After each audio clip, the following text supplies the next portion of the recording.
วัสดีครับพี่ทุกคนครับยินดีต้อนรับเข้าสู่ช่องบ่าวในชาแนลนะครับผมสำหรับคลิปนี้นะครับผมจะพาพี่มาทำปลาท่องโกเกี๊ยวนะครับผมเป็นยังไงก็ฝากพี่เป็นกำลังใจด้วยนะครับผมฝากกดติดตามกดไลค์กด Subscribe ให้ด้วยนะครับเดี๋ยวไม่พลาดคลิปหน้าครับผมแล้วก็พอได้ทักทายพูดคุยกันได้นะครับถ้าพี่มีอะไรก็ทักทายพูดคุยใต้คอมเมนต์ได้เลยครับผมผมเข้าไปตอบนะครับในคลิปนี้ผมพาพี่ไปทำปลาท่องโกเกี๊ยวนะครับผมว่าจะเป็นยังไงนะครับมารับชมได้เลยครับผมนี่ครับไปกันเลยครับสบายดีทุกคนอีกเทื่อนึงเนาะสำหรับมื้อนี้บ่ได้สิพามาเฮ็ดปลาท่องโกเกี๊ยวละ10 บาทนะทุกคน3เกี๊ยว20 บาทหรือว่า20 บาทนั่นเองเด้อวิธีเฮ็ดปลาท่องโกเกี๊ยวแบบของบ่ได้ก็แบบง่ายๆนั่นทุกคนเนาะบ่ได้เฮ็ดยากดอกแค่แบบว่าเฮาแบ่งเนาะแบ่งว่าจักโตแล้วก็สิตัดออกมาตามที่เฮาแบ่งนะทุกคนแบบนี้ก็สิตัดออกมาเป็น4โตเพราะว่าเฮาแบ่งเป็น4ส่วนเนาะหลังจากนั้นเฮาก็สิเอาอยู่ไผอยู่มันพอเอาอยู่ไผอยู่มันแล้วเฮาก็สิยืดออกเนาะยืดก็ง่ายๆทุกคนแบบยืดไปเรื่อยๆเนี่ยดึงเอาเรื่อยๆเลยครับหมุนไปใส่กระแปกเนาะจับขึ้นมาแล้วก็กิ้วแบบง่ายๆเลยทุกคนบ่ได้เฮ็ดยากดอกเบิ่งเอาเนาะแต่ละตัวเฮาก็สิเฮ็ดกิ้วแบบนี้นะทุกคนน้องชัดจากว่าแป้งแบบมันแล้วแห้งมันกิ้วได้เฮาก็สิลงทับกันสำหรับตัวนี้เนาะมันกิ้วได้เฮาก็สิกิ้วแบบนี้แหละทุกคนเลยกิ้วทุกโตเนาะเพราะว่าเป็นปลาเกี่ยวบ่แม่นนักมวยเด้ออันนี้เป็นปลาท่องโกเขียวเนาะแป้งเกี่ยวคันปลาเกี่ยวนักมวยก็ได้วันนั้นเอาได้สูเอาแล้วหลังจากเฮาเฮ็ดแล้วนั่นทุกคนบ่ได้ก็สิขอตัดคลิปไปต่อเนาะแต่ว่าคลิปนี้ก็บ่ได้ก็เฮ็ดประมาณ8โตนี่แหละแต่ว่าสิให้เบิ่ง4โตเนาะเพราะว่ามันก็เฮ็ดคือกันนั่นแหละให้เบิ่งหลายเวลามันก็สิยืดไปหลายเนาะมันก็คือกันเฮ็ดก็คือกันอันเดียวกันนะทุกคน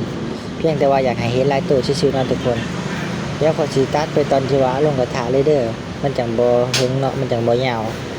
ขั้นตอนเอาลงกระทะนี่ต้องขอริ้วความไวของคลิปทุกคนเด้อต้องขอริ้วความไวของคลิปเนาะเพราะว่ามันหึงเนาะทุกคนประมาณ2นาที3นาทีกว่าปันกว่าสิสุกทุกคนแต่ละโตเนาะแต่ละโตเฮาก็สิเฮ็ดคือกันหมดเลยทุกคนเกี่ยวแบบเดียวไว้เลยทั้งหมดเราเฮ็ดมื้อนี้จะมี8โตเนาะแต่ว่าสิให้ทุกคนเบิ่งแต่4โตถ้าแม่นให้เบิ่งหมด8โตเฮาเฮ็ดมันก็หึงทุกคนเลยรวมแล้วมีอยู่กว่า20กว่านาทีเนาะเพื่อสิแล้วทุกคนขั้นตอนที่เฮาลงกระทะเฮาจะได้ริ้วเนาะริ้วความไวมันนำถ้าลงกระทะทอดก็ประมาณ3นาทีหรือ2นาทีแหละทุกคนเลยแล้วแต่น้ำมันเนาะเพราะบ่ได้จะทอดน้ำมันคงที่อยู่ที่161คือว่า160ขึ้นไปบ่ให้มันเกิน180เป็นทุกคน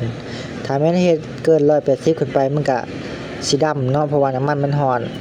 นเกินที่ว่าแป้งเฮามันจะทอดได้ทุกคนเลยถ้าแม่นน้ำมันมันลดลงประมาณ160ลงมามันทอดมันก็สิอมน้ำมันมันก็สิบ่งามเลยทุกคนเด้อ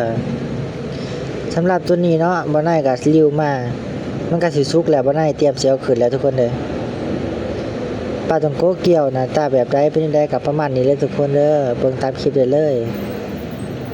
การเฮ็ดปลาท่องโกเกี่ยวมันก็บ่ได้ยากเลยทุกคนเด้อ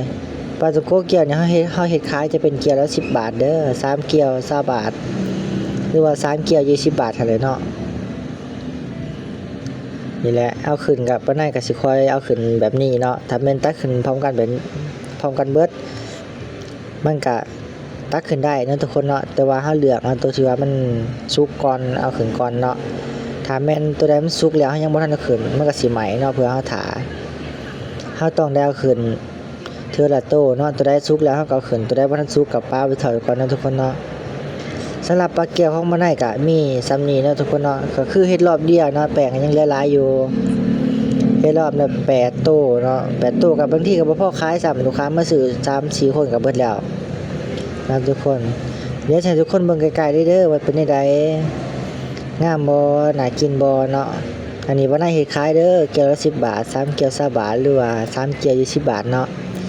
เป็นจังได๋ก็ฝากกดติดตามกดไลค์เพื่อเป็นกำลังใจให้บ่ได้เด้อเดี๋ยวไว้เจอกันคลิปหน้าคลิปนี้สบายดี